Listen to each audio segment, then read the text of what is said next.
Suami itu sebenarnya bila dia kata, kita bukan husband and wife lagi, kita bukan suami isteri lagi, kau bukan isteri aku lagi, saya rasa talak jatuh.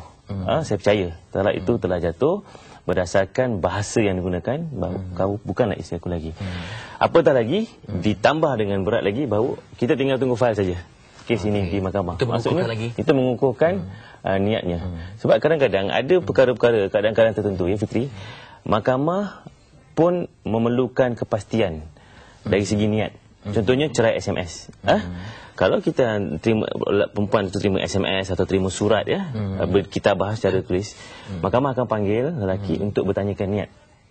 Kerana mungkin SMS telefon itu digunakan oleh orang lain, pihak ketiga yang mungkin fitnah, mungkin fitnah, mungkin surat itu dihantar oleh pihak ketiga. Di situ mahkamah akan panggil bertanyakan apakah ada niat sebagainya. Tapi dalam kes lisan yang dibicarakan dengan jelas, mahkamah panggil juga untuk bersumpah.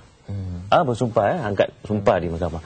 Dan saya ingin ingatkan orang lelaki, para suami, apabila sudah melafazkan dan apabila dipanggil di mahkamah, usah sekali-kali cuba nak menyeleweng ataupun menidakkan apa yang telah kita ucapkan. Kerana saya pernah ada satu kes saya pernah hadiri. Dia sanggup bersumpah. Dia kata macam kes tadi, mungkin dia kata tak pernah saya sebut, tak pernah saya lafazkan. Bila hakim panggil, Fitri, perempuan itu ditanya, adakah kamu sanggup bersumpah? Wallahi, wabillahi, watallahi, saya dengan suci hati mendengar suami saya melafazkan demikian. Kemudian lelaki itu pun minta juga untuk bersumpah. Tak boleh menggigil dan akhirnya saya tak boleh bersumpah. Bila sebut nama Allah tu mungkin tak boleh terkeluar lah penipuan tu. Penipuan tu akan terkeluar juga. Datuk, kita nak ringkaskan. Tadi sebab suami ni memberi keredaan kepada isteri, isteri mengharapkan keredaan suami untuk masuk ke syurga, tapi diberikan dengan kata-kata yang kesat begitu, macam mana? Ada yang tadi yang kedua tu. Okey, kata-kata kesat sebenarnya bukanlah satu alasan untuk perceraian. Sama juga macam poligami, bukanlah satu alasan untuk perceraian. Dianya satu perkara yang tidak termasuk dalam hukum syarak bahawa boleh menjatuhkan.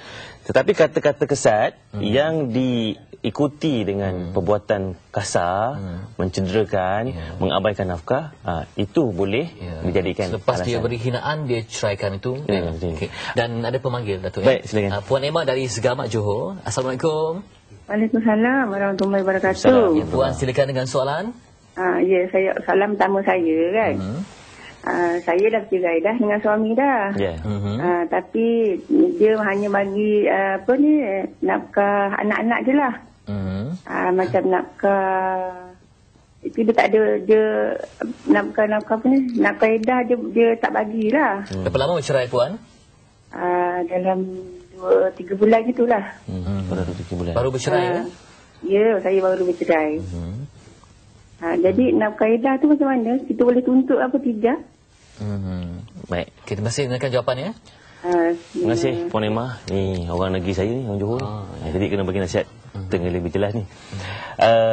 Puan Emma baru bercerai 3 bulan, ya. Kemudian sudah pastinya suaminya tadi tidak beri nafkah edah, hanya beri pada nafkah anak. Baik, sebaik saja lelaki itu bercerai, melafazkan cerai, belum berdaftarkan, kemudian diikuti dengan hak-hak seorang isteri. Tapi dalam hal ini sama ada lelaki itu sengaja, suami Puan Emma tadi sengaja ataupun tidak tahu apakah hak-hak seorang isteri selepas bercerai. Sebenarnya Puan Emma memang berhak sangat terhadap nafkah edah. Ya. Bukan saja itu, Puan Emma juga berhak untuk muta'ah, wang sagu hati selepas perceraian, hak penjagaan anak dan juga harta pencarian. Sebab itu saya sebut tadi, pertama sekali Puan Emma haruslah pergi ke mahkamah, memfailkan tuntutan selepas perceraian. Kebiasaannya apa yang dibuat pasangan-pasangan ketika mereka nak bercerai, jadi prosedurnya antaranya adalah dengan menyediakan perjanjian. Sebaik saja lafaz sudah ada. Apa 1, 2, 3, 4, 5 perkara. Tapi ada juga yang ambil ringan, ambil lewa, nak bercerai je. Tak fikirkan semua tu, janji yang aku lepas dulu. Tapi itulah natijanya kita tak dapat sebenarnya keistimewaan kita sebagai seorang isteri. Jadi saya cadangkan Puan Emma hubungi mana-mana program syar'i dengan segera untuk mendapatkan nasihat boleh saja tuntut walaupun sudah berapa lama tempoh, pergi saja ke mahkamah, daftarkan tuntutan. Ya.